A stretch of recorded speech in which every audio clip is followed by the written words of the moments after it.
ചായയ്ക്ക് മുതൽ ചിക്കൻ ബിരിയാണിക്ക് വരെ വില കൂട്ടാതെ പറ്റില്ല എന്ന നിലപാടിലാണ് ഹോട്ടൽ ഉടമകൾ. പിന്നാലെ ഹോസ്റ്റലുകളും ക്യാൻറ്റീനും നടത്തുന്നവരും ഫീസും റേറ്റും കൂട്ടേണ്ടി വരും എന്ന സൂചന നൽകുന്നു. പാചകവാതകം കിട്ടാതിരുന്നപ്പോൾ ഉള്ളതിനേക്കാൾ ബുദ്ധിമുട്ടാണ് വിലക്കയറ്റം സംഭവിച്ചപ്പോൾ ഉണ്ടാകുന്നത്. 60 രൂപയുടെ ഊണിന് 80ആയി, 12 രൂപയുടെ ചായ 15ആയി. പെട്രോൾ ഡീസൽ വില കൂടിയാൽ ഇവിടെയും നിൽക്കില്ല വിലക്കയറ്റമെന്ന ഹോട്ടൽ ഉടമകൾ. വില കൂട്ടാതെ ഒരു ഫീസ് വർധന നമുക്ക് ചെയ്യാതെ ഒരു അപ്പം ഞങ്ങൾക്കൊരു ഹോട്ടലുണ്ട്. ഹോട്ടലിലാണെങ്കിലും ഞങ്ങൾ ഊണിന്റെ എല്ലാം വില കൂട്ടി. ഇനി സാധനങ്ങൾക്ക് വില കൂടും. ഇതൊക്കെ ലോറിയിലും ഇതിലൊക്കെയാണ് വരുന്നത്. അപ്പോൾ സാധനങ്ങൾക്കും അരിക്കും എല്ലാ സാധനങ്ങൾക്കും ഇനി വില കൂടാൻ പോവുകയാണ്.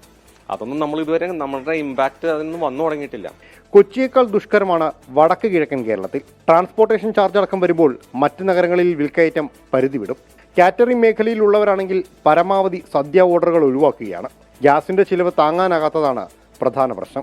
വർക്ക് എടുക്കുന്നത് കുറവാണ്.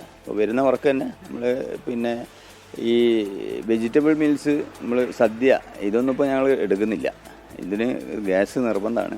സർക്കാർ സബ്സിഡി തന്നാൽ മാത്രമേ ഉള്ളൂ നമുക്ക് പഴയ രീതിയിൽ നമുക്ക് ഈ കാറ്ററിംഗ് മേഖല കൊണ്ടുനടക്കാനുള്ള പ്രയാസം ഇല്ലാതാവുള്ളൂ. സാധാരണഗതിയിലേക്ക് വില പിടിച്ചു നിർത്താൻ സർക്കാർ തലത്തിൽ ഇടപെടലുണ്ടാകുമെന്ന പ്രതീക്ഷയാണ് ബാക്കി.